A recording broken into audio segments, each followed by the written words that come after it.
Um, Hello, this is Mateusz Myślicki, and this is the introduction to my weekly daily for this week. We're gonna be playing standard, which is pretty self-explanatory as the standard PTQ season just started. I'm gonna be talking about the deck I was playing with a lot of success in last 2 weeks, and the deck I basically got back into. As you go back, if you go back to my early Mtgo Academy videos, you're probably gonna find it there in a slightly different version. But I thought it's gonna be quite interesting to show you this deck right now because the meta has changed a lot, and I think this is a very well suited construction if you like aggressive strategies. Better suited than Naya Blitz basically. So this is Naya Humans, or as I have it saved in my folder, Humans in the Zoo. This is a Naya aggressive deck with a hint of mid-range finish. So you've got all the basic, all the best humans cards. You've got Champion of the Parish, you've got Burning Tree Emissary, you've got Mayor of Averback, which allow you very quick starts. But added to this, to those, instead of like Boros Elite or Experiment 1, I'm playing some Avacyn's Pilgrim, Vault-Bitten Captives, Silverblade Paladin, and well, Frontline Medic is in Blitz as well. So all this shell is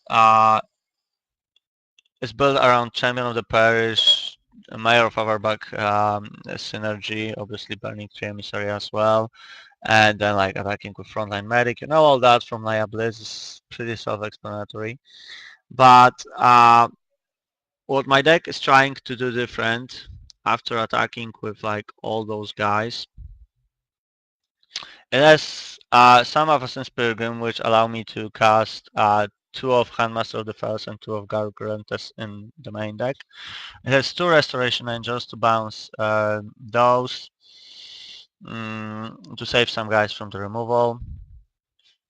And it has one use conscripts it's fetchable from Garuk Relentless. It allows you to finish the game sometimes from like nowhere. It's very good against like big strategies. It sometimes allows you to steal the angel and they don't expect it. And it has like 6 removal spells. I was testing different spells in the spot of 1 mana removal spell, which I think is very good right now. I was testing Guy's Flame for a bit, which was pretty good. I was testing the Pillar of Flame, which is in the sideboard right now. But in the current meta, I think the Electricity is best because it most often lets you to do 2 for 1 at the lowest cost. Like if if if um, if the junk opponent plays out like 2 dorks, or if they play Lingering Souls, which is also played in Aristocrats, sometimes you get like 2 Blitz creatures if he plays like 2 Boros Elites or Mayor of Averback and Boros Elite. Well, more than not, it's gonna be just 1 mana removal at instant, but you will often overload it as well. There's Searing Spear, a free of just a very versatile removal in this meta. It catches a lot of things up to Olivia Voldaren. There's a lot of creatures, a lot of good creatures in free with the bag, like this one, like Olivia, like I don't know, Vampire Knight. How to also gives Handmaster. It kills a lot of things. It's just necessary. And there's like one Fiend Hunter. It's also fetchable from Garuk. Hopefully, I will be able to show you all those synergies. Um, Not only between the quick creatures, but also between Garuk and the rest of the deck. I had 3 angels before, but I more often found myself in the situation where I wanted to mulligan the hands where I had two angels and the starting hand, so I went down to 2 and upped the Handmaster, which is, I think, generally better in this deck. The restoration is obviously great with Handmaster, but it sometimes it's not very good. Although I don't want to resign from them completely. They still kill the Hell Rider, they still bounce the Handmaster, they still uh, protect your guy from a removal. So they're still pretty good. Okay, so the sideboard is, I'm gonna start from the left. So this is basically only against Esper and Blue-Eyed Red, but those matchups are pretty bad. The sweepers are really bad news for us, so you basically need those. Thalia is also against those matchups. I also side her in on play against the Farseek decks and Junk. I usually don't side her in on the draw. Oblivion Ring is mainly against other aggressive strategies, and again mainly against Reckoner. Reckoner is quite a nightmare for this deck, and so is the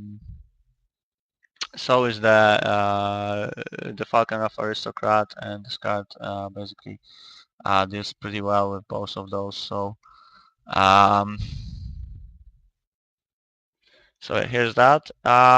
There's a little more against aggressive strategies over here. There's Handmaster of the Fells, there's Trostani, Celestial's Voice, which I'm testing. I'm not sure if it shouldn't be like the fourth Handmaster or like, I don't know, the second Fiend Hunter. Or maybe there should be two, but I didn't have her before. I think she's pretty good against like all the red-green decks. So top of the curve.